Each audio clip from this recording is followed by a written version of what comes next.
Oke, setiap tahun di bulan September itu Apple biasanya melaunching produk terbaru mereka termasuk iPhone terbaru.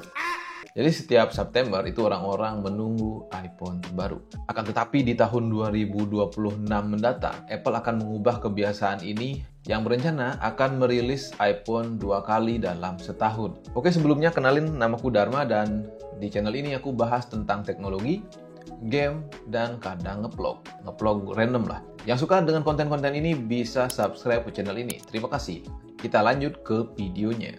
Ya, ada rumor kuat yang bilang Apple mau mengubah tradisi 15 tahun mereka yang dimana rilis iPhone itu setiap bulan September. Dan di tahun 2026, Apple nggak akan merilis iPhone setiap bulan September, yang dimana akan direncanakan 2 kali launching dalam setahun.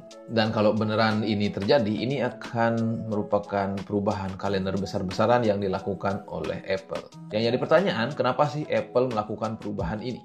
Jadi berdasarkan laporan dari The Information, dan kemudian diangkat juga sama Mac Rumor dan TechRadar, Apple katanya mau nerapin strategi split launch. Bukan split push ya.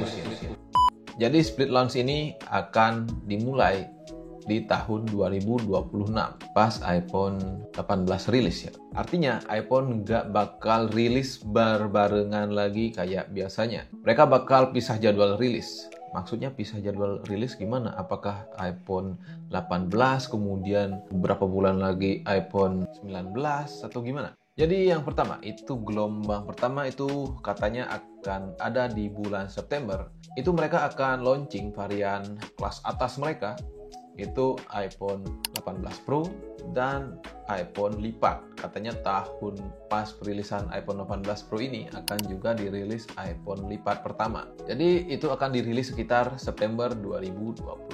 Dan kemudian gelombang kedua itu akan dirilis iPhone yang biasa, jadi kayak iPhone 18 reguler, iPhone 18, iPhone 18 Plus, atau enggak iPhone 18 Air.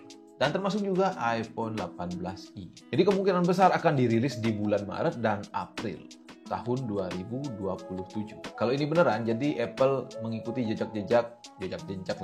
mengikuti jejak saingan mereka seperti Samsung, Xiaomi, atau brand-brand Android lainnya. Untuk Google aku kurang tahu ya rilisnya kapan, jadi aku kurang ikutin karena nggak ada di Indonesia gitu. Nah, kenapa sih Apple melakukan ini? Itu ada beberapa hal logis mungkin ya. Jadi ini perkiraanku aja.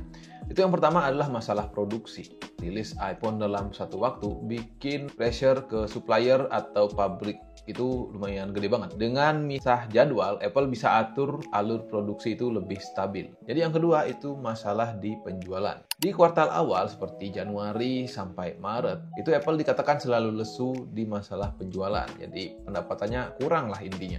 Jika dilakukan perilisan 2 kali dalam setahun, di kuartal pertama itu mereka nggak khawatir akan penurunan penjualan. Jadi mereka bisa genjot pendapatan tanpa nunggu akhir tahun. Jadi kalau misalnya ini benar-benar dilakukan, apakah efeknya akan berdampak besar untuk Apple atau untuk konsumen? Tapi untuk konsumen kayaknya enggak sih. Nah, bisa jadi akan ada dua momentum hype. Yang biasanya hype akan terjadi di bulan September aja. Jika ini dilakukan, maka hype akan ada dua. Jadi pas di kuartal pertama dan kuartal keempat. Kemudian selanjutnya bisa bikin Apple itu jadi lebih fleksibel dalam merespon pasar.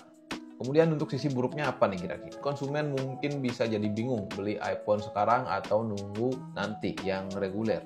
Ya, seperti aku bilang, ini mirip dengan strategi Samsung yang rilis Galaxy S di awal, kemudian Flip di akhir tahun. Di pertengahan tahun kalau nggak salah ya.